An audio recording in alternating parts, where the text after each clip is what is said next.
मुझे लगता है कि हमें नज़रिए पर और नीयत पर ज़रूर विचार करना होगा। कुंभ तो वहाँ लगता ही था, लोग आते थे, तात्कालिक व्यवस्थाएं बनती थी और वो सिमट जाती थी। हम 12 साल के लिए फिर इंतज़ार करते थे कि फिर उसके बाद होगा।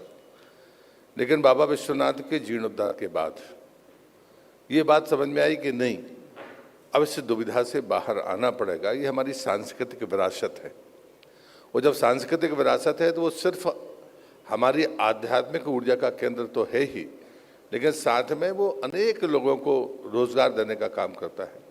और इसलिए व्यवस्थाएं कि हम स्थायी तौर पर खड़ी नहीं कर सकते। जब हम एक तरह 12 साल में एक बार उन व्यवस्थाओं को तय करते थे तो क्या स्थायी तौर पर नहीं किया जा सकता।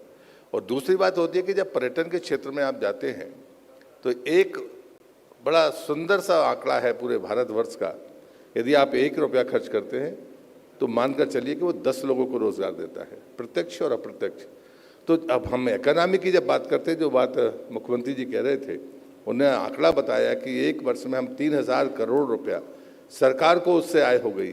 तो स्वाभाविक तरीके से उससे आप 15 गुना आप मानकर चलिए कि आमतौर पर अप्रत्यक्ष रोजगार लोगों को मिला होगा और उनके पास में वो कैपेसिटी बिल्ड हुई होगी। तो मुझे लगता है कि सिर्फ आध्यात्मिकता नहीं, मैंने नीयत की बात कही है। हम इतिहास में पढ़ते रहे, सरकारें आती रही हैं, हम किस दबाव में काम करते थे मुझे नहीं पता, लेकिन हम इतिहास भी पढ़ते थे तो हमारे मंदिरों को टूटने का इतिहास पढ़ते थे, फिर से बेहतर करने का इतिहास। यही कालखंड है। अब देरी हुई या नहीं हुई ये जनता तय करेगी कि वो कौन लोग थे जिनने इसकी शुरुआत ही करने में हिम्मत नहीं जुटाई। लेकिन मैं अपने मुख्यमंत्री जी को और अपने प्रधानमंत्री जी को बधाई देता हूँ, उनने साहस जुटाया और इस रास्ते पर वो आगे बढ़े। हेलो, आदरणीय पटेल साहब, हमने अभी श्री महाकाल महालोक की चर्चा करके महाकाल को अपनी विचार अंजलि यहाँ से प्रस्तुत की है। अब हम आपको सुनना चाहते हैं, आपका उद्बोधन सुनना चाहते हैं। प्रश्नों का सिलसिला उसके बाद होगा। आइए, स्वागत है।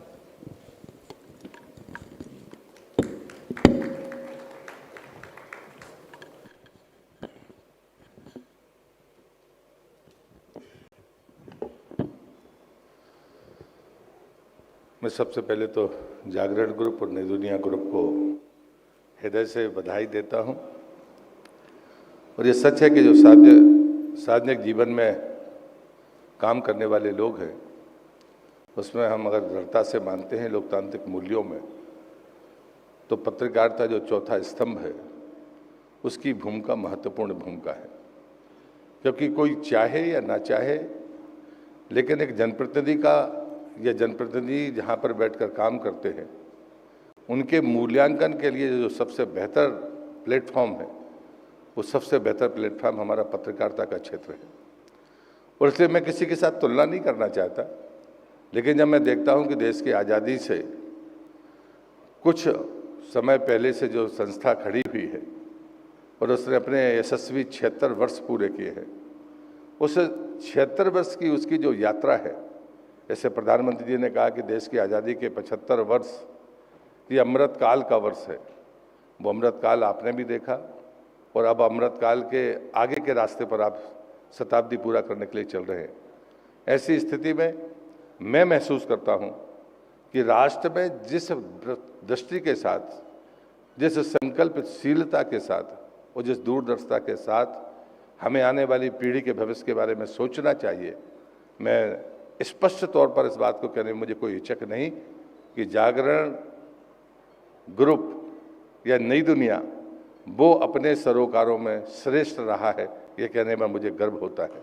और मैं ये भी बड़ा आग्रहपूर्वक कहूँगा कि समालोचना और आलोचना, कोई भी प्रतिपक्षी अपनी बात कहता है वो आलोचना कर सकता है, लेकिन ये ऐसा मंच है जहाँ आलोचना और समालोचना साथ साथ चलती हैं। लेकिन ये बात सच है कि हिम्मत कौन करता है, कौन पूर्वाग्रह के साथ लिखेगा, कौन निष्पक्ष होकर लिखेगा, कौन आने वाले भविष्य को ध्यान में रखकर लिखेगा। तो आयाम 10 हो सकते हैं। और इसलिए मैं मानता हूं कि करने वाले के लिए समय हमेशा कम दिखता है। लेकिन मेरे एक मित्र थे, उन्होंने कहा कि नहीं, जो समय के मर्यादा का पालन करता है उसके लिए समय कभी कम नहीं पड़ता। और इसलिए जो करना चाहता है उसके लिए रुकावट कहीं पर नहीं है। मैं मध्य प्रदेश को भी ऐसा ही राज्य मानता हूँ। मैं हमेशा कहता हूँ ये सुंदर राज्य है, इसलिए नहीं कि मैं यहाँ पर पैदा हुआ हूँ, जहाँ नर्मदा बहती हो और नर्मदा के आशीर्वाद से हम जिस सुंदरता को यहाँ पर स्वीकार करते हैं, ये सुंदर राज्य है, ये संसाधनों वाला राज्य है और ये संभावनाओं वाला राज्य है। हम कनेक्टिविटी की बात करें, हम किसी आने वाले समय में जो वातावरण बनता है, उन वातावरण में जहाँ पर जातिवाद की बात होती है, आंतरिक संघर्षों की जितने भी तरीके होते हैं उनकी बात होती है, उस दृष्टि से ये राज्य आज भी देश में सबसे अच्छा राज्य है। और इसलिए हम संस्कृतियों की बात करें या धर्म के या पूजा पद्धतियों की बात करें, उसमें कहीं ऐसा टकराव यहाँ पर दिखता नहीं है। और मुझे लगता है कि इस दृष्टि से हमारे पास में काम करने के लिए बेहद संभावनाएं हैं और इसलिए मैं ऐसी चर्चाओं को बहुत महत्वपूर्ण मानता हूँ। वो भी एक नया चुनाव का समय है, इस समय हम चुनाव के मुकाम पर खड़े हैं। मैं एक मंत्री होने के बाद एक उम्मीदवार भी हूँ और इसलिए मैं समझ सकता हूँ कि ये जो अवसर है, इन अवसरों पर जो बातें आप कहेंगे वो बातें आश्वासन भर नहीं होंगी, वो संकल्प है जिससे आपको दोहराने का मौका मिलता है। ये ऐसी चर्चाएं हैं जहाँ पर वैचारिक रूप से जो आप सोचते हैं उसे करने का एक नया उत्साह आपके भीतर पैदा होता है। आप जब लोगों को सुनते हैं और इस विमर्श से जो निकलेगा वो निश्चित रूप से मध्य प्रदेश के लिए हितकारी साबित होगा। इस बात को कहते हुए मैं आपको फिर से धन्यवाद देता हूँ। बहुत बहुत धन्यवाद आप सबका।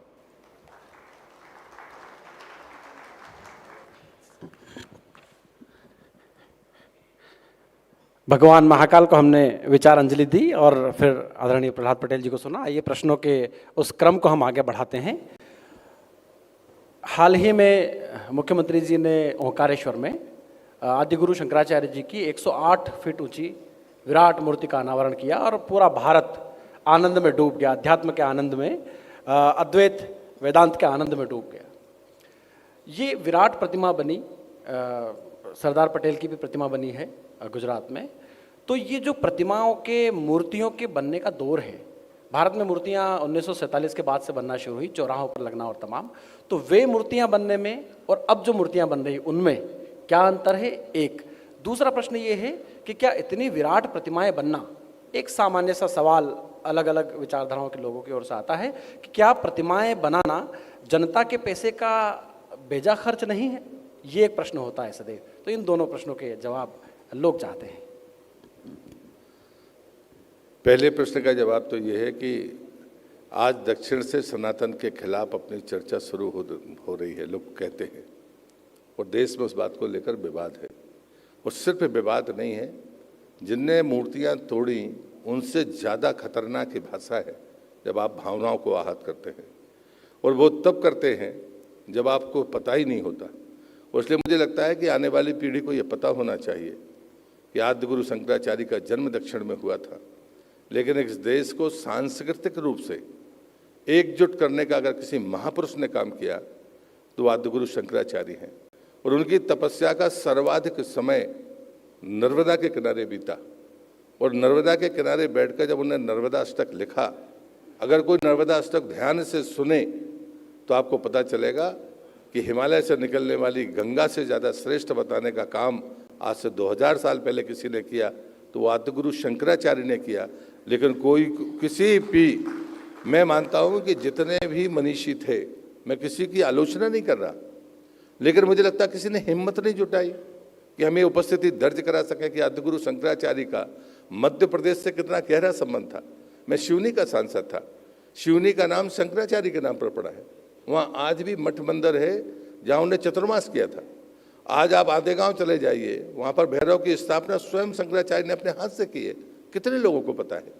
राजनीति में काम करने वाले हों, समाज में काम करने वाले हों, आध्यात्मिक धारा के लोग हों, क्या जी उनकी जिम्मेदारी नहीं थी? आज इतने लंबे कालखंड के बाद फिर ऐसे लोग आ रहे हैं जो सनातन को चुनौतियां दे रहे हैं, जिनने वेदांत को लेकर पूरे देश में सबसे कम आयु में पैदल चलकर, शस्त्र से नहीं शास्त्र से के साथ, और साथ में उन्होंने कहा कि अगर आप शस्त्र की बात करते हैं तो हम उसके लिए भी तत्पर है, लेकिन उस अभियान को चलाया। और मैं मानता हूं कि वेदांत कभी किसी को टकराहट के लिए प्रेरित नहीं करता, और इसलिए अगर ऐसी चीज़ें स्मृति के लिए नहीं रहेंगी तो कौन स्मृति देगा, प्रेरणा कौन देगा? ये मूर्ति प्रेरणा का केंद्र बनेगी और हमारी वो सांस्कृतिक विरासत की पहचान भी बनेगी। मैं नहीं जानता कि दक्षिण में जहाँ वो उनका जन्म हुआ वहाँ मैं गया हूँ, वहाँ पर एक मंदिर बना हुआ है और उसके बाद से आगे की यात्रा के बारे में कोई वृत्तांत नहीं है। मैं वेदांत पढ़ने के लिए किसी को ऐसा नहीं कह रहा हूँ, जो पात्र होगा, योग्य होगा, वो वेदांत पढ़ेगा। लेकिन देश की एकता और अखंडता के लिए एक दक्षिण से कोई नौजवान चलता है, वो पूरे एक सूत्र में बांध देता है और वो सर्वाधिक समय नर्मदा के किनारे गुजारता है। मैं मुख्यमंत्री जी को हृदय से धन्यवाद दूंगा कि उन्होंने बेहद महत्वपूर्ण काम किया। हाँ, दूसरी बात, उन्होंने कहा कि पैसे का खर्च हो रहा है।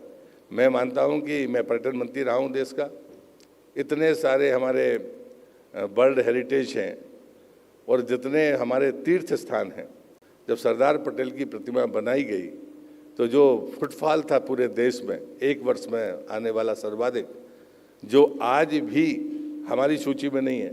जब मैंने कोशिश की कि पर्यटन मंत्रालय के तहत उस मूर्ति को हम अपने पास लेकर स्मारक की तरह घोषित कर दें, तो गुजरात सरकार और वहाँ का जो ट्रस्ट था उसने मना कर दिया। सर्वाधिक फुटफॉल होने के बावजूद भी वो इस बात के लिए तैयार नहीं हुए। मुझे लगता है कि उसका दूसरा पक्ष है, जितना पैसा उसमें लगा नहीं, उससे ज़्यादा वहाँ पर आने लगा। ये गलतफहमी अगर किसी के मन में है, थोड़े समय के लिए अगर वो पैसे का विचार करते हैं, तो मैं उनसे कहूँगा कि 5 साल का इंतजार करिए और आज से ओमकारेश्वर का देख लीजिए कि पर्यटन का फुटफॉल कितना है, कितने लोग आते हैं, कितना खर्च करते हैं। 5 साल बाद आपको पता चल जाएगा कि जो 100 करोड़ का, जैसे अगर आप इन्वेस्टमेंट की तरफ देखते हैं, मैं तो नहीं देखता, मैं तो इसको महानता के तौर पर देखता हूँ। मानता हूँ कि आने वाली पीढ़ी के भविष्य के लिए ज़रूरी है, लेकिन जो आर्थिक पैमाने के आधार पर देखते हैं, मैं उनसे कहूँगा 5 साल बाद इसी ओमकारेश्वर के बारे में अपना आकलन करना, थर्ड पार्टी असेसमेंट कराना, तो आपको पैसे का जवाब मिल जाएगा। आर्थिकी का जो ये अंतर है, ये तो महाकाल महालोक में भी देखा। उज्जैन को, जैसा मुख्यमंत्री जी बता रहे थे कि 3000 करोड़ के आसपास की आर्थिकी उज्जैन में बढ़ी है महाकाल महालोक बनाने के बाद, तो ये तो तथ्य है। एक पर्यटन की जब भी बात आती है तो वन्य प्राणी, इनके बारे में सोचकर मन आनंद से भर जाता है। अब मध्य प्रदेश के लिए गौरव की बात है कि देश का सर्वाधिक वन क्षेत्र मध्य प्रदेश में है। मध्य प्रदेश के सिर पर बाघों की गौरव भूमि होने का ताज है, और अब तो चीतों की चैतन्य भूमि भी मध्य प्रदेश है। इसके बावजूद पर्यटन में जो दूसरे राज्यों ने जिस तरह से किया है पर्यटकों को आकर्षित करने के लिए, वैसा मध्य प्रदेश क्या कर पाया है, इसको लेकर एक प्रश्न हमेशा बना रहता है। क्योंकि कच्छ में सिर्फ सफ़ेद नमक है, इसके बावजूद वहाँ प्रधानमंत्री जी ने जिस तरह से देश दुनिया को आकर्षित किया, तो लोग कच्छ का रण देखने जाते हैं। जहाँ कुछ नहीं है वहाँ भी सर्वाधिक फुटफॉल है। तो क्या मध्य प्रदेश के पास इतनी असीमित संभावनाएं हैं, तो क्या हम दोहन करने में उनका थोड़े से पीछे लगते हैं? नहीं, मुझे लगता है कि तुलना करते समय एक निवेदन मैं जरूर करूंगा। जब हम इस राज्य से करते हैं जो पहले से विकसित हैं, हम तो बीमारू राज्य थे। बेहतरीन आंकड़ा बताया मुख्यमंत्री जी ने कि हम 23,000 करोड़ के बजट से शुरू हुए थे और हम 5 लाख करोड़ तक की तरफ जा रहे हैं। स्वाभाविक है, संसाधन होंगे, लोग आएंगे, क्योंकि ये बात आप मानकर चलिए कि मैंने पहले ही अपने 3 वाक्य कहे थे। ये सुंदर प्रदेश है, संभावना वाला प्रदेश है, संसाधनों वाला प्रदेश है। मैंने 3 ही शब्द उपयोग किए थे। आप संभावनाओं की बात कर रहे हैं, बेहद संभावनाएं हैं, और हम निश्चित रूप से जो आप अपेक्षा करते हो, राज्य का हर व्यक्ति इस बात की अपेक्षा करता है कि हम गुजरात के मुकाबले खड़े हों और गुजरात के ऊपर जाएं। जब हम 1 नंबर बनाने की बात करते हैं तो ये सच है कि संभावनाएं हमारे पास है, क्योंकि संसाधन भी हमारे पास है। मैं एक उदाहरण देता हूँ, हम टाइगर स्टेट भर नहीं है। आप कभी जबलपुर के नक्शे को उठाकर देखना, और पूरे देश के नक्शे को देखो और पूरी दुनिया के नक्शे को देखो, कि हम टाइगर स्टेट भर नहीं है। जो डेंसिटी है, आप जबलपुर से 150 किलोमीटर किसी भी सड़क पर जाइए, किसी भी दिशा में जाइए, आपको एक टाइगर प्रोजेक्ट मिलेगा। अब लेकिन अगर किसी को हेलीकॉप्टर से जाने की सुविधा है, लेकिन अब बीच में आ गया था कि साहब इतने से ज़्यादा गाड़ियाँ उस टाइगर प्रोजेक्ट के भीतर नहीं जा सकती हैं। ये कुछ कानूनी अड़चनों और प्रतिबंधों के कारण भी इस पर फर्क पड़ा है। अन्यथा हम तेज़ी के साथ वन क्षेत्र में अपने पर्यटन की अगुवाई कर रहे थे। जब मैं पर्यटन मंत्री था तब मैंने कहा था कि जहाँ पर हमारे पास इंफ्रास्ट्रक्चर है, लोग सिर्फ शेर देखने नहीं जाते हैं, लोग बरसात में पर्यावरणीय आनंद लेना चाहते हैं। तो जहाँ पर इंफ्रास्ट्रक्चर है वहाँ पर आप जाने दीजिए, नहीं तो 15 जून के बाद में हमारे सारे रिजर्व बंद हो जाते हैं और बाद में किसी पर्यटक को जाने का मौका ही नहीं मिलता है। तो मुझे लगता है ये रणथंभौर से शुरू हुआ। पिछले बार 5 ऐसे हमारे प्रोजेक्ट वो थे जिनमें ये प्रयोग शुरू हुआ और प्रयोग सफल रहा। तो मुझे लगता है कि ये चीज़ें मध्य प्रदेश में बेहद महत्वपूर्ण है। ये हमारी पूंजी है जिसको देश और दुनिया के लोग देखने के लिए आएंगे। हम उसमें जितने बेहतर से बेहतर प्रयोग कर सकते हैं वो ज़रूर करेंगे, ये बात आप मानकर चलिए। जब भी अंतर्राष्ट्रीय स्तर पर पर्यटन की बात आती है तो दुनिया में किसी को भी, ऑस्ट्रेलिया का कोई नागरिक हो, न्यूजीलैंड का हो, उसे जब वन्य प्राणी देखना हो गूगल पर सर्च करता है, वो तंजानिया के शेर देखने चला जाता है या अफ्रीकी देशों के अलग अलग वन्य प्राणी उन्हें देखने चला जाता है। जबकि भारत में बाघ हैं, भारत में हाथी हैं और भी वन्य प्राणी। तो राष्ट्रीय स्तर पर तो धीरे धीरे पर्यटन को लेकर या वन्य प्राणियों को लेकर एक होता है, उसके लिए केंद्र के स्तर पर क्या प्रयास हैं? मेरे 3 साल के कार्यकाल में उसमें कोरोना में होने के बावजूद भी हमारा जो स्वास्थ्य पर्यटन है उसमें तेजी आई। हमने उसी समय कहा कि बिना किसी शुल्क के लोगों को यहाँ पर आने का मौका मिलेगा, उस सूची को हमने बढ़ाया। फिर तीसरी बात आती है कि आप इन्फॉर्मेशंस कैसे शेयर करते हैं, उसमें हम बहुत तेज़ी के साथ आगे बढ़े हैं, ये कहने में मुझे गर्व है। और इसलिए दुनिया के लोग, और अभी जिस प्रकार से आदरणीय मोदी जी ने G20 की अगुवाई करने में इस चीज़ को फैशन बना दिया, हमको ब्रांड एम्बेसडर बनाने के लिए हमें किसी की ज़रूरत, खर्चे करने की ज़रूरत नहीं है। हम शायद विज्ञापन में हज़ारों करोड़ खर्च करते तब भी शायद इतना प्रचार नहीं होता जितना G20 की बैठकों से हुआ है। हमारे हर स्मारक पर बैठक हुई है, जहाँ पर बैठक हुई है वो हमारा कोई SI का स्मारक था। और ऐसा नहीं कि हमने खाली उनको मंदिर दिखाए हैं, हमने अपने IT सेक्टर को भी उनको दिखाया है। लेकिन ये हमारे प्लान का हिस्सा था कि बैठक होगी तो उनको एक स्मारक को भी दिखाया जाएगा। और जब 1000 साल पुराना है तब उनको पता चलता है कि ये तो 2000 साल पहले से भी इतने मजबूत और इतने तकनीक वाले लोग थे।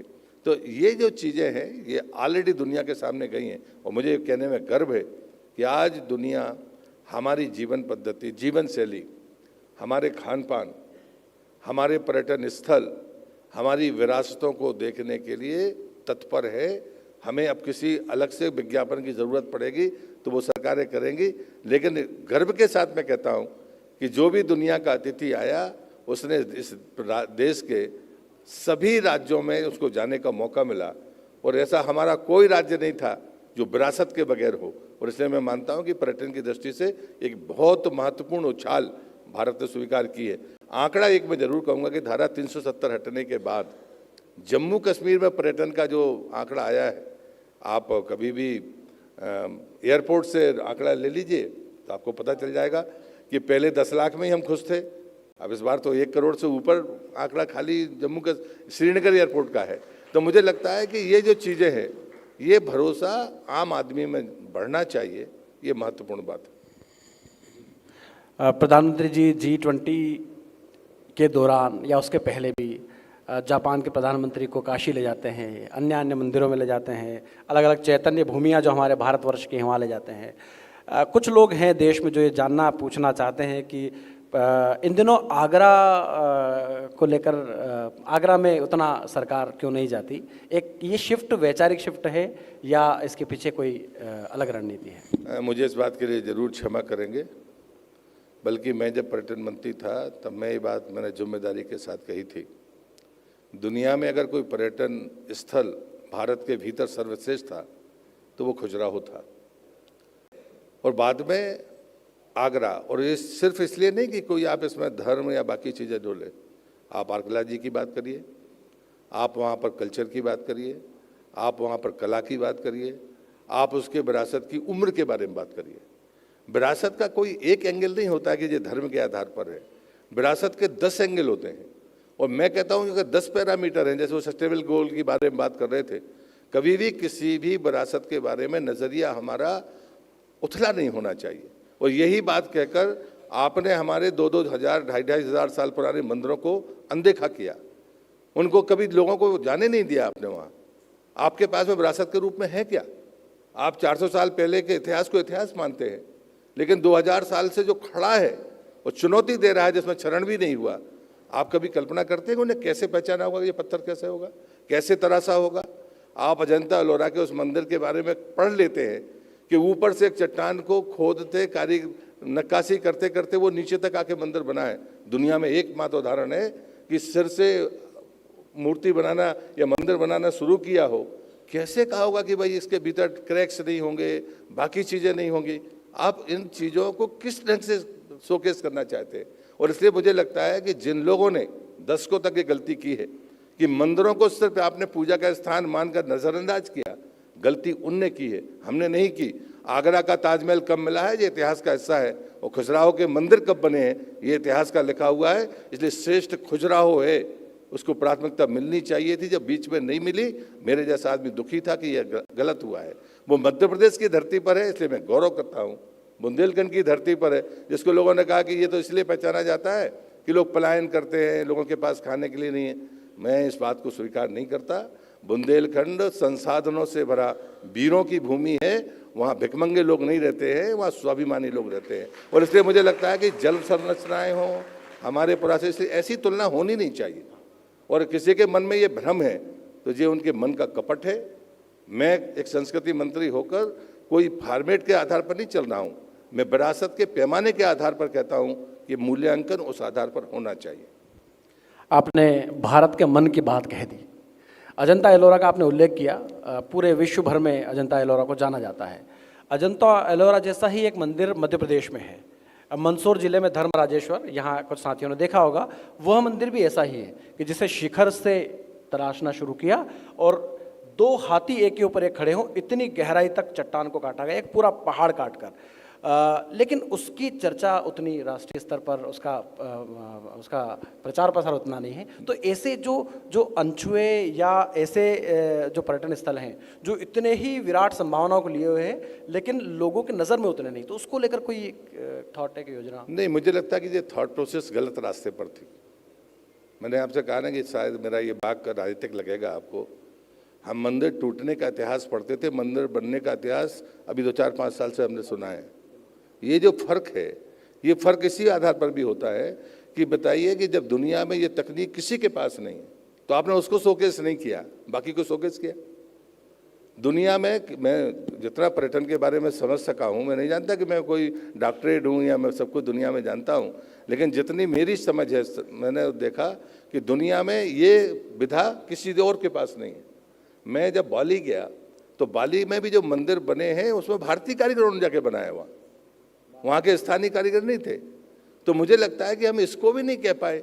आज भी अगर उनको संरक्षण करना है तो मेरे एएसआई के अधिकारियों को हम डेपुटेशन पर भेजते हैं, वो जाके वहाँ संरक्षण करते हैं। ये गर्व की बात नहीं है। हम एएसआई पर उंगली उठाने लगते हैं। अगर उसने अधिकारी ने कोई राय दे दी और वो मंदिर के बारे में दे दी तो उसकी खटिया खड़ी करने का काम करते हैं। तो ये तो माइंडसेट है उनका, जिनके मन में खराब है। मेरे मन में नहीं है। मेरे जैसे सोचने वाले लोगों के मन में खोट नहीं निकाल सकते आप। हम तो अपनी विरासत पर गर्व करने के लिए लोगों को बताने की कोशिश कर रहे हैं। इसलिए मैं मानता हूँ कि नज़रिया हमारा उसी आधार पर होना चाहिए। जो लोग स्वार्थ की बातें करते कि नहीं सर इतना ही इतिहास है, गुलामी का इतिहास हमारा इतिहास नहीं है। हमारा इतिहास बहुत पुराना इतिहास है। अब एक सवाल जो है वो यहाँ बैठे हर व्यक्ति के मन में है, मध्य प्रदेश के हर नागरिक के मन में है, बल्कि भारत के हर नागरिक के मन में भी। और ये बड़ा दिलचस्प सा सवाल है, आप सबके मन में होगा ही। भारत की धरती पर चीते आ गए हैं, उन्हें देखने का अवसर हम सबको कब मिलेगा? जल्दी मिलेगा। इसमें थोड़ा समय रंज रहता है क्योंकि पहला जो नोटिफिकेशन हुआ था वो दमोह का हुआ था। बाद में चीते वहाँ पहुँच गए, तब भी हम मध्य प्रदेश की धरती पर आए तो हम तो गौरवान्वित हैं।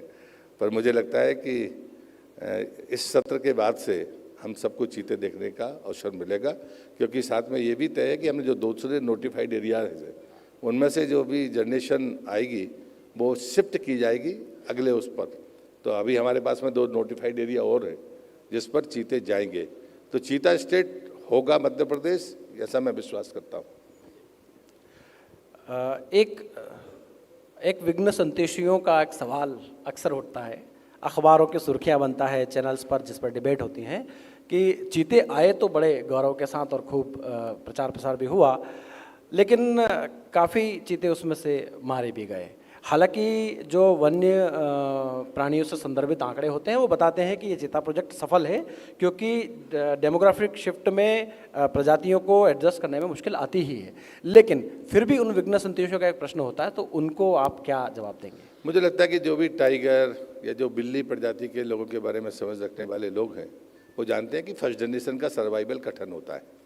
सेकंड जनरेशन के बाद में बहुत आसानी के साथ में आप उनको मल्टीप्लाई कर सकते हैं। तो मुझे लगता है कि या तो उनको पढ़ लेना चाहिए या फिर उन्हें देख लेना चाहिए। हम इतनी सघन मात्रा में टाइगर रखने के बावजूद भी सर्वाइवल कर पा रहे हैं, ये दुनिया के लिए चमत्कार है, क्योंकि हमारे पास में भूखंड कम है, उनकी संख्या बढ़ रही है। शेर का अपना एक स्वभाव होता है, वो अपनी टेरिटरी बनाता है और इसलिए उसकी कैजुअलिटी का जो रेट है, अगर और डेंसिटी होगी तो निश्चित रूप से बढ़ने वाली है। पर ये बातें कभी कोई चर्चा में लेकर नहीं आता। वाइल्ड लाइफ में बात करने वाले, काम करने वाले लोग कम होते हैं। वो अपने बेचारे एक कमरे में बैठकर अपना डिस्कशन करते हैं, दिन रात लगे रहते हैं। लेकिन आम आदमी के सामने जब परोसा जाता है तो इन चैलेंजेस को भी सामने रखना चाहिए कि फर्स्ट जनरेशन के बाद आप सेकेंड जनरेशन जो आएगी उसमें इतने खतरे नहीं होंगे जितने इसमें हैं। मैं इतना ही उनसे कहूँगा। जी, धर्म के पर्यटन पर फिर से लौटते हैं।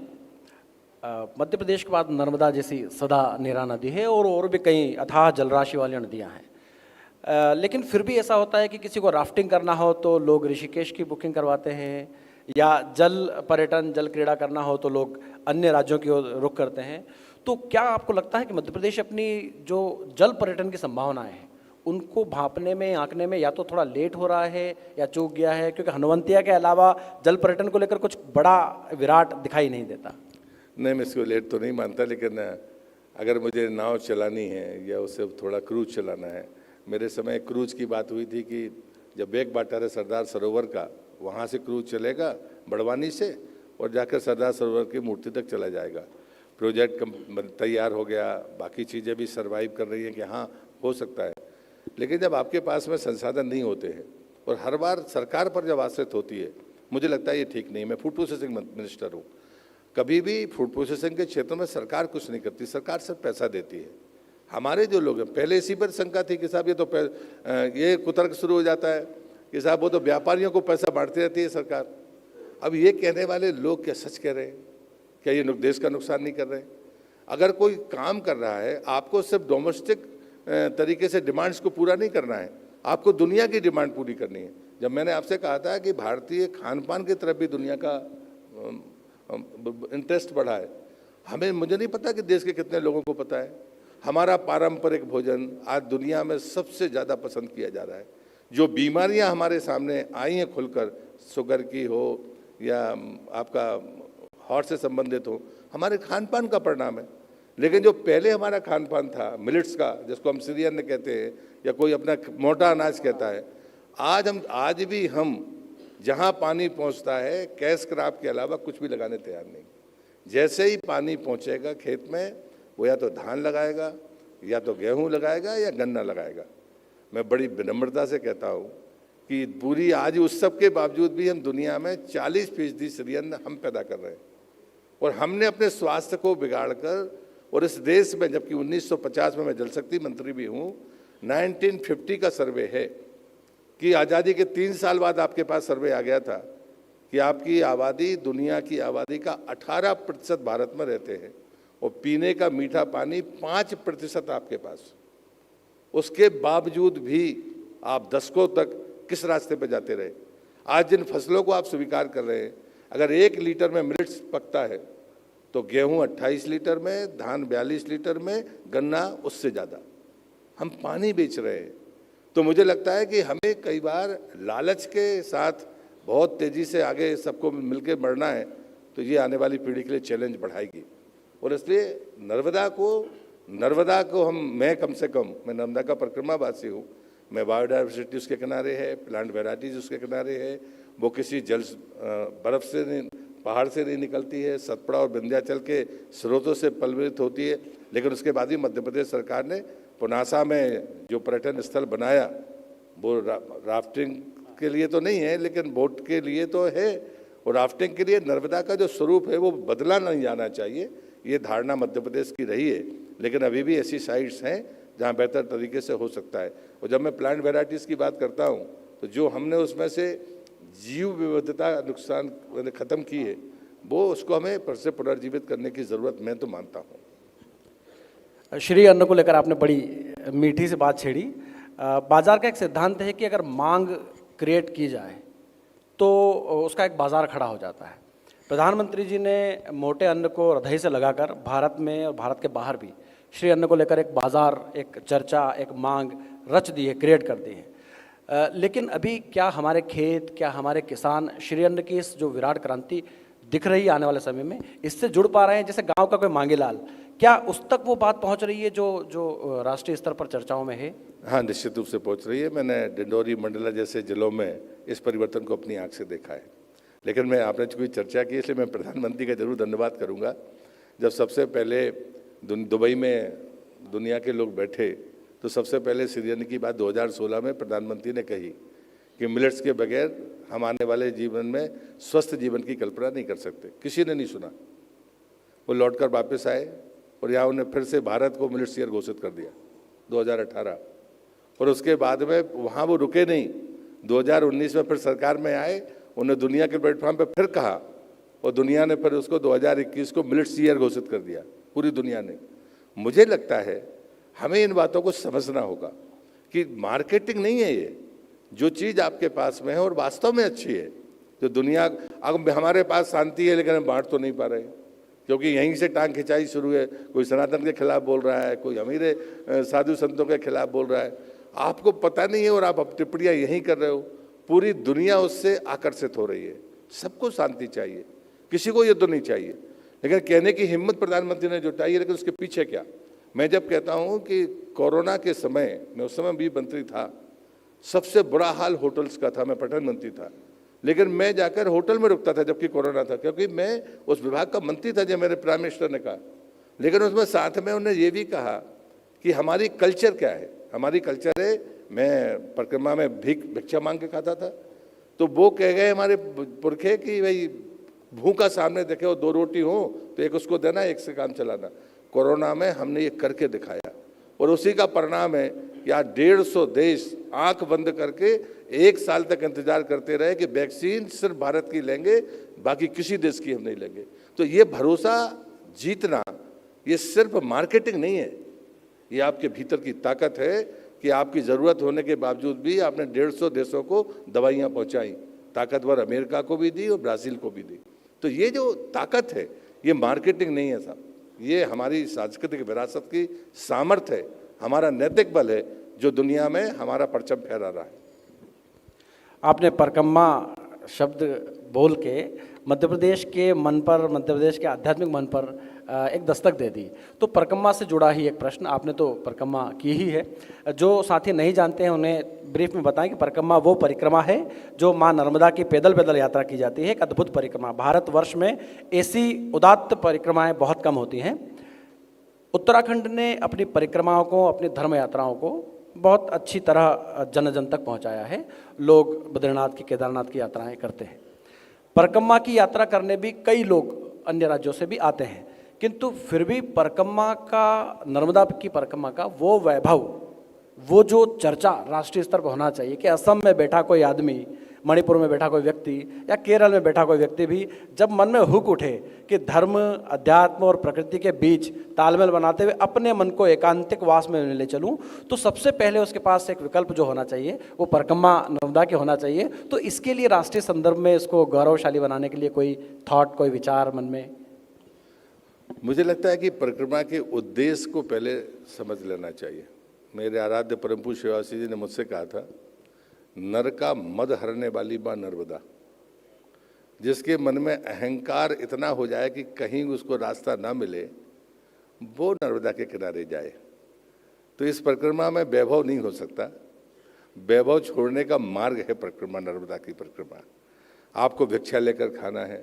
परिक्रमा में मैं ये नहीं कहता कि सारे लोग नंगे पैर चले, लेकिन उसका अपना एक विधान है। हम शरीर को भी तपाते हैं, हमारे मन के भीतर जो भी सामर्थ्य के कारण अहंकार आता है उसको ध्वस्त करने का अगर कोई स्थान है तो वो माँ नर्मदा की परिक्रमा है। और इसलिए आप जितने भी श्रेष्ठ साधक, चाहे वो तंत्र के हों, चाहे वो मंत्र के हों, चाहे अन्य क्षेत्र के हों, जब कभी भी उनको लगा कि साधना के कारण मेरे मन में अहंकार आया, वो हर व्यक्ति आखिरी में नर्मदा के किनारे आया। एक तो ये पक्ष है जिसको कोई, हर किसी के सामने मुझे कहने की ज़रूरत नहीं है, जिज्ञासु इस बात को सहज स्वीकार कर सकते हैं। लेकिन एक बात, जब मैं पर्यटन मंत्री था तो मैंने आपकी बात का जवाब मैं अब दे रहा हूँ। मैंने कहा था कि हमें फेसेस में बनाना चाहिए। आजकल महाराष्ट्र से लेकर विदेशी तो बहुत बड़ी संख्या में नर्मदा की परिक्रमा कर रहे हैं। मैंने कहा हमको पैचेस बनाने चाहिए एक दिन का, जिसको टेंट में रुकना है रात्रि विश्राम वो टेंट में रुके, जिसको झोपड़ी में जैसे परिक्रमावासी रुकता है वो वैसे रुके, कोई बना हुआ खाता है कोई बनाकर खाता है, हम दोनों विकल्प दें। और उसके बाद में बायोडाइवर्सिटी के बेल्ट को या जियोलॉजिकल जो वहाँ पर हमारे असेट्स हैं, पूंजी है, उसको लेकर हमें पैचेस हमने आइडेंटिफाई किए थे और मैंने तय किया था कि मैं 12 दिन करूँगा और उस हर दिन एक कोई व्यक्ति आएगा। लेकिन मैंने ये बात तय की थी कि भाई वो उसकी आस्था थोड़ा बहुत होनी चाहिए, उसके मन में हो। मुझे ढेर सारे लोगों ने कहा कि हमें परिक्रमा करनी है। अभी भी मेरे साथ में जो मंत्री है उसमें एक दो मंत्रियों ने कहा कि शायद वो लोकसभा के बाद नर्मदा परिक्रमा करना चाहते हैं। तो ये तो सच है कि नर्मदा की परिक्रमा के बारे में लोगों की रुचि और रुझान बढ़ी है, लेकिन मनसा सबकी अलग होगी, स्वाभाविक है। लेकिन मैं दावे के साथ कह सकता हूँ कि यदि कोई आएगा तो वो कुछ ना कुछ लेकर ही जाएगा, ये नर्मदा की कृपा है। जी, बहुत मन भर जाए ऐसा जवाब मिला कि नर्मदा परिक्रमा हम सबके हृदय से जुड़ी हुई परिक्रमा है। एक प्रश्न हमेशा फिल्मों को लेकर रहता है कि हर राज्य अपने यहाँ फिल्म का पर्यटन आकर्षित करने की कोशिश करता है। मध्य प्रदेश के पास असीमित संभावनाएं हैं, यहाँ विशाल मैदान है, यहाँ घने वन है, यहाँ वन्य प्राणी है, यहाँ जलराशि अथाह है। फिर भी फिल्म का जो पर्यटन है, फिल्म की शूटिंग्स की लोकेशन हमारे यहाँ बहुत श्रेष्ठ हैं, फिर भी फिल्म का पर्यटन वैसा मध्य प्रदेश में नहीं आ पा रहा है जैसा कि कृत्रिम स्टूडियोज़ बनाकर महाराष्ट्र में होता है या अन्य जगहों पर। तो इन असीमित संभावनाओं को फिल्म पर्यटन में बदलने के लिए मध्य प्रदेश क्या करे और क्या केंद्रीय स्तर पर इस तरह का कोई सहायता मध्य प्रदेश को मिल सकती है वैचारिक? नहीं, मुझे लगता है कि पहले से बहुत बेहतर स्थिति में है। और जब मैं पर्यटन के आंकड़े देखता हूँ तो हम वर्तमान की सरकार ने बेहतर तरीके से फिल्म पर्यटन के बारे में सुविधाएं भी दी हैं और हम बहुत तेज़ी के साथ आगे बढ़ रहे हैं। मैं इसको अनुकूल दिशा मानता हूं और मैं मानता हूं कि ये और भी तेज होगी, ऐसा मेरा विश्वास है। एक प्रश्न सदैव मालवा की ओर से आता है। मालवा के पास एक अपार संभावना है पर्यटन सर्किट बनने की। उज्जैनी है जहाँ ज्योतिर्लिंग महाकालेश्वर है, ओंकारेश्वर है जहाँ ज्योतिर्लिंग ओंकारेश्वर है, और बीच में इंदौर है, मध्य प्रदेश की आर्थिक धड़कन। तो वहाँ एक पर्यटन सर्किट बनाने की संभावनाएं सदैव बनती है। महेश्वर भी पास में है, धार है, मांडव है, आदि आदि। तो ये चर्चा बीते 20 वर्षों से, करीब 2 दशक से हम सब सुनते हैं कि पर्यटन सर्किट बनेगा बनेगा बनेगा, सदैव योजनाओं में होता है, लेकिन अब तक वैसा कुछ बना नहीं। तो क्या उस संभावना को सरकार भांपने में चूक रही है या फिर ऐसा लगता है कि वो आर्थिकी के हिसाब से फिट नहीं है? तो मुझे लगता है तुलना करना है तो 2003 के पहले और 2023 तक की करिए तो अच्छा रहेगा। फिर शायद ये बात, हम हमेशा गति के साथ और प्रगति के समर्थक है, इससे भी बेहतर करना यही लक्ष्य है। लेकिन मैं इस गति को अच्छी गति मानता हूँ और भारत सरकार ने चाहे अपनी जितनी भी योजनाएं दी हों, चाहे वो स्वदेश दर्शन योजना हो चाहे बाकी हों, क्योंकि पहले तो हम धार्मिक स्थलों को पैसा ही नहीं दे सकते थे, लेकिन ये कमाल मोदी जी ने किया कि वो जो दोनों स्कीम है उसमें आप क्लस्टर में भी ले सकते हो स्वदेश दर्शन में, और कहीं सर्किट बनाने का काम किया तो वो भी मोदी जी ने किया। तो हमारे जो सर्किट बने हुए हैं उसमें वैचारिक रूप से भी हैं, आध्यात्मिक रूप से भी हैं, और पर्सनालिटीज़ को लेकर भी है, और विरासत को लेकर भी है, और साथ में पर्यावरण को लेकर भी सर्किट बने हुए हैं। इसलिए मुझे लगता है कि जब वो पूरे होंगे तो आपको बेहतर परिणाम दिखेंगे। अब जो है हमारे श्रोताओं के मन में बहुत प्रश्न हैं, चुनिंदा 3 प्रश्न लेना चाहेंगे। माइक साथी पहुंचाएं। जिनके मन में प्रश्न हो वे अपने हाथ खड़े करें ताकि माइक आप तक पहुंच सके। ये यहाँ बीच में माइक यहाँ पहुंचाइए कृपया। हेलो, नमस्कार। आप धर्म, पर्यटन और संस्कृति तीनों क्षेत्र हैं और मुझे मेरा ऐसा निवेदन समझें, प्रश्न समझें उसे। एक प्रश्न मेरे मन में हमेशा आता है कि नदियाँ हमारी संस्कृति की वाहक हैं और धार्मिक पर्यटन भी उनके किनारे जिस तरह से थी, जो लगभग 80% समाप्त हो गई है। तो क्या हम उसके लिए कोई प्रयत्न कर रहे हैं कि वो नदियाँ फिर से जीवित हो सकें और सारी नदियाँ एक दूसरे से जुड़ सके। तो एक तो जो जल का संकट की ओर हम बढ़ रहे हैं, उसका भी हमें कुछ हल समाधान मिल सकेगा। दूसरा, वो जो एक लगाव हमारी अपनी गांव की नदी से हुआ करता था, तो वो प्रसन्नता भी गांव के लोग फिर से महसूस कर सकेंगे। और एक बात, संस्कृति को पुनर्स्थापित करने के लिए इस शासन ने जितना काम किया है, उसके लिए मैं सबकी ओर से आपको साधुवाद धन्यवाद दे सकती हूँ, और देना ही चाहिए सबको। लेकिन इस काम को करते समय क्या हम कुछ असावधानियां नहीं कर रहे हैं? जैसे आपको उदाहरण के लिए बताती हूँ, मांडव में जो लाइट एंड साउंड का कार्यक्रम होता है और उसमें जो कथा बताई जाती है, वो कथा बहुत सारी जगह से बहुत गलत है। तो क्या हम उसको बनाने के से पहले शोध नहीं करते हैं कि क्या सच्चाई है जो लोगों के सामने जानी चाहिए? इसी तरह से एक निवेदन और है कि महेश्वर में भी क्या इस तरह का लाइट एंड साउंड हो सकता है? बस यही आपसे निवेदन है। नहीं, मुझे लगता है स्क्रिप्ट में कोई गलती है। एक बार भी कोई लिख कर देगा तो निश्चित रूप से उसको ठीक किया जाएगा। मुझे पता नहीं, फिर भी मैं अपनी तरफ से दिखवाऊंगा अभी उसको। दूसरा, मुझे लगता है कि जल पर जो आपने सवाल किया, आंकड़ा मैंने बताया।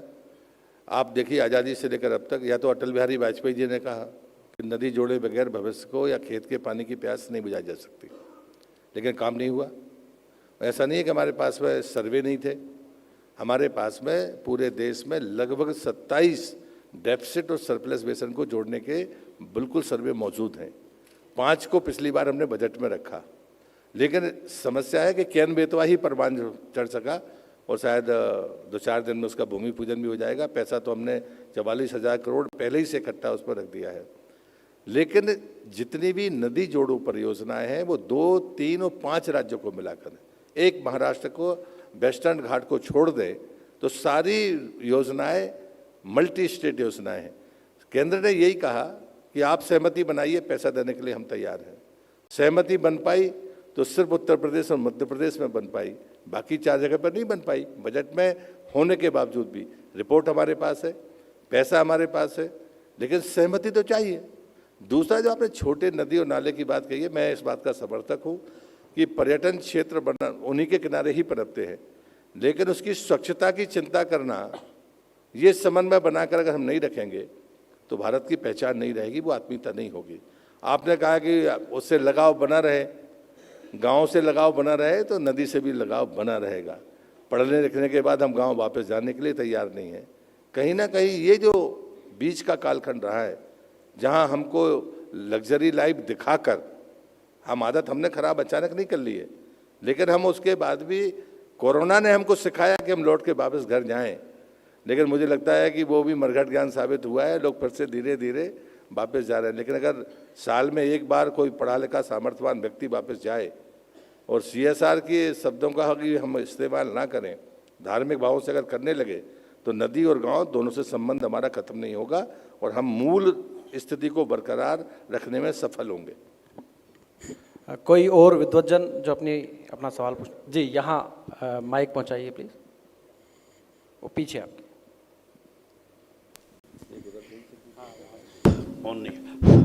माननीय महोदय, आप हमारे यशस्वी जनप्रतिनिधि हैं। आपने अभी धर्म की बात की, पुरातत्व की बात की, पर्यटन की बात की, लेकिन इन सब को अभिव्यक्त करने के लिए हमारे बुंदेलखंड के 6 करोड़ लोगों की मातृभाषा को आज तक 8वीं अनुसूची में स्थान नहीं दिया गया है, जबकि बहुत छोटी छोटी, मैं उनकी नाम नहीं लूँगा, बहुत छोटी छोटी भाषाओं को 8वीं अनुसूची में स्थान मिल गया है। आप हमारे बुंदेलखंड के प्रतिनिधि भी हैं।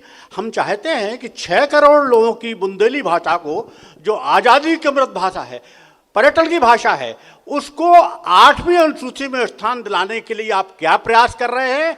और आज़ादी के अमृत महोत्सव में क्या हमें अपनी वाणी को अभिव्यक्त करने का अवसर दे पाएंगे? बहुत बहुत धन्यवाद आपका। करेगी तो यही सरकार करेगी, आप विश्वास करिए। मैं भी प्योर बुंदेलखंडी हूँ, तो सब कोशिश नहीं, संकल्प है, वो होगा। इस सरकार के बोलने में विश्वास झलकता है। वहाँ कुछ साथी है, वहाँ माइक पहुँचे प्लीज़। कुछ विद्वज्जनों के हाथ वहाँ पर हैं। माइक वाले साथी जल्दी से पहुँचे दौड़ के। हाँ, कृपया अपना परिचय दीजिए खड़े होकर। हेलो, मैं मधु चौधरी हूँ। आई एम फ्रॉम संस्कृति डिपार्टमेंट। मेरा क्वेश्चन तो कम है, निवेदन ज़्यादा है कि आजकल जो यूथ है और जो एबल्ड हैं वो तो सारा टूरिज़्म कल्चर को बहुत इन्जॉय कर पाते हैं, है ना। पर जो एक्सेसिबिलिटी की बात आती है for old age people also who have retired and they want to go and enjoy the culture tourism, उनके लिए कुछ प्रोविज़न नहीं है ना। बीइंग डिफरेंटली एबल्ड पर्सन, मेरे बहुत सारे रिस्ट्रिक्शंस हो जाते हैं। So I can feel elderly people का भी problem and also the differently abled का, कि आपकी सड़कें तो बहुत ज़्यादा अच्छी हैं, connectivity is strong, but at the local level जब कार से उतर के हम मॉन्यूमेंट पे जाना चाहते हैं या तो वो कोई एक्सेसिबिलिटी नहीं है। एंड आई थिंक इससे बहुत ज़्यादा, I don't know the data, but अगर ऐसा हो पाता है तो बहुत ज़्यादा टूरिज़्म बढ़ेगा।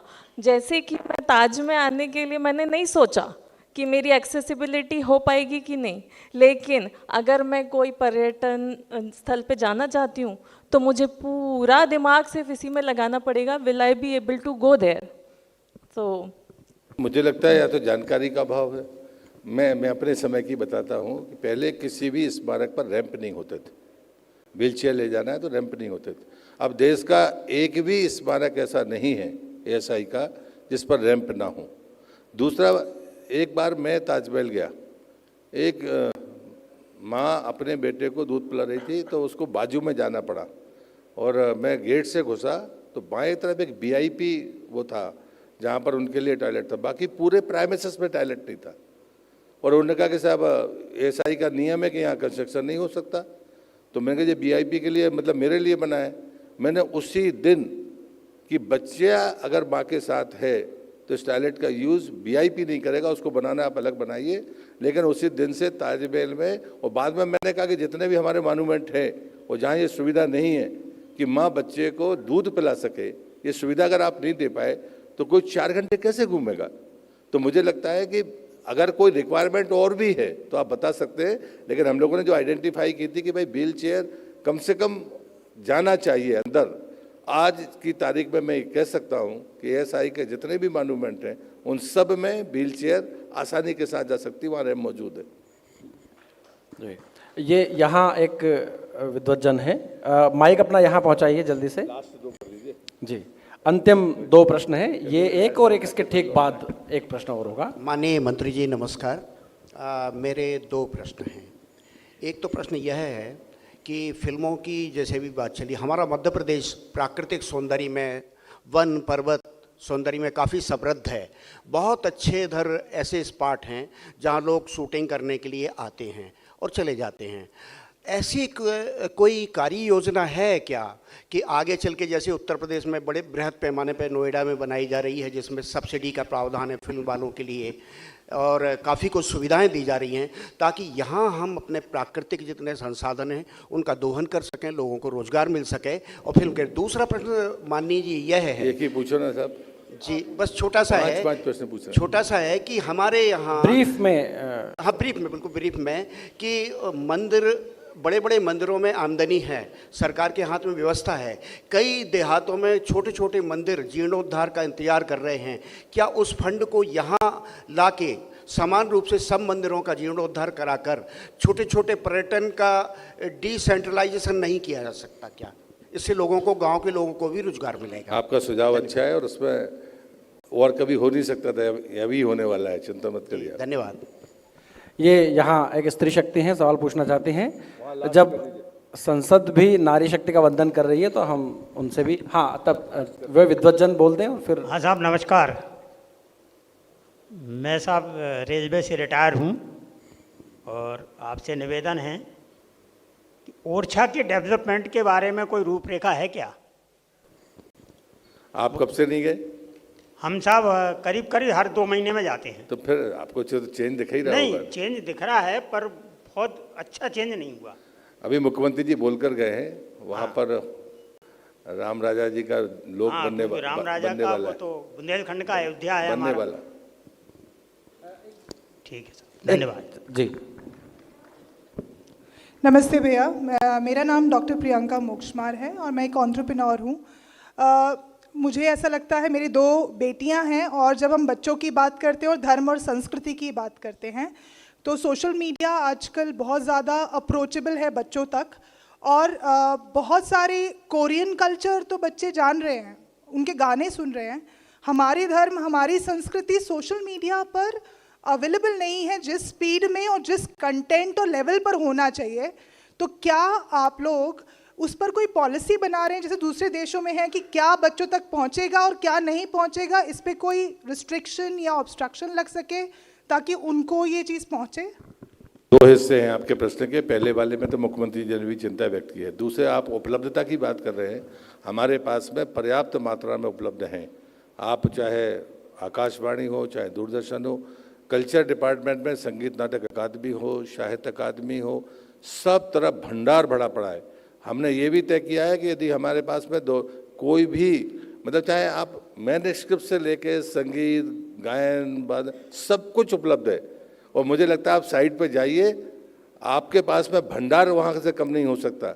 रुचि तो पैदा करने की बात है, परिवार को करना होगा या समाज को करना होगा। जो हम देखते हैं चुनौतियाँ हमारे सामने ही हैं और इन चुनौतियों का रास्ता हमें ही निकालना पड़ेगा। उपलब्धता का संकट अब नहीं है।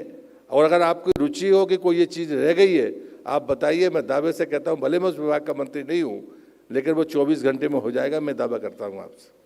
तो इससे मुझे लगता है कि ऐसा नहीं है। सरकार ने इस मामले में जितनी कोशिश की है, इसके पहले जब हम पद्म अलंकरण देते थे तब क्या होता था।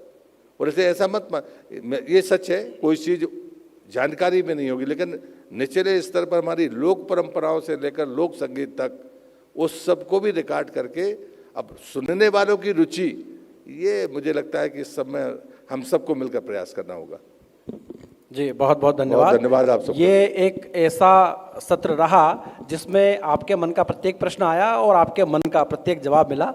बहुत अच्छे जवाब सबका मंतव्य हुआ और हम आभार व्यक्त करते हैं आपका कि नई दुनिया नवदिया फोरम पर आपने हर प्रश्न का ऐसा जवाब दिया जो भारत के बहुत मन का धन्यवाद जवाब आप है। सबको। बहुत धन्यवाद। आदरणीय श्री देवेश गुप्ता सर, श्री सदगुरु शरण अवस्थी जी, श्री संजय शुक्ला जी, अनंत विजय जी, आप सभी का धन्यवाद, आभार। और आप सभी विद्वज्जनों का आभार जो आपने इस सत्र को बहुत मन से सुना। बहुत आभार। बहुत बहुत धन्यवाद मंत्री जी। मैं चाहूँगा कुछ क्षण आप मंच पर रहें। मैं श्री आशुतोष झा, पॉलिटिकल एडिटर।